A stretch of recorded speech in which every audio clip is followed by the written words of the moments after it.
ग्राम हट्टा के खरोले परिवार के दो पक्ष आपस में भिड़ गए और चले हाथ बुक्के लकड़ी डंडे से दोनों पक्ष के 4 महिला सहित 9 लोग चोटिल भी हो गए। 19 जुलाई को 11 बजे करीब यह वारदात जमीन के विवाद को लेकर हुई। इस वारदात में अत्यधिक चोट लगने से घायल खिलवंती पति बसंत खरोले और उसके बेटे परमेंद्र खरोले को जिला अस्पताल में भर्ती कराया गया। वहीं अन्य लोगों को मामूली चोटें आई। इस मामले में हट्टा पुलिस ने दोनों ही पक्षों के विरुद्ध मारपीट और जान से मारने की धमकी देने के आरोप में अपराध दर्ज कर जांच शुरू कर दी है।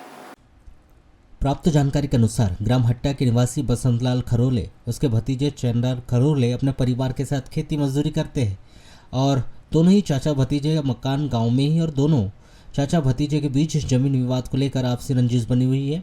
बताया गया है कि पूर्व में इन्हीं के परिवार के जयतलाल खरोले को कोई संतान नहीं थी, जिसने चंद्रलाल खरोले के भाई राजेंद्र खरोले को गोद पुत्र लिया था, जिसकी 4 लड़कियां थी, जिनमें 2 लड़कियों की शादी राजेंद्र खरोले के रहते हो गई।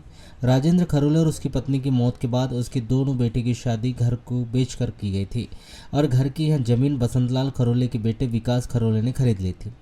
विकास खरोले के द्वारा उक्त 4 महीनों से खरीदी गई जमीन पर चंद्रलाल खरोले और उसका परिवार हक जता रहा था। इसी को लेकर दोनों परिवारों के बीच रंजिश बनी हुई थी। इसी रंजिश के चलते दोनों परिवार के बीच वाद विवाद होते रहता था। 19 जुलाई को 11 बजे करीब पुनः दोनों परिवार आमने सामने हो गए और दोनों परिवार के बीच चले हाथ बुक्को लकड़ी लाठी से दोनों परिवार के 9 लोग चोटिल हो गए, जिनमें अत्यधिक चोट लगने से घायल बसंतलाल खरोले की पत्नी खिलवंती बेटा परमेंद्र को जिला अस्पताल में भर्ती कराया गया है। वहीं बसंतलाल खरोले और उसके बेटे विकास और दोनों बहू दुर्गेश्वरी और अंजना खरोले को मामूली चोटें आई। दूसरे पक्ष के चंद्रलाल खरोले वहीं उनकी पत्नी शीला खरोले, बेटा राहुल, इनका भी जिला अस्पताल में प्राथमिक उपचार कर उन्हें छुट्टी दे दी गई है।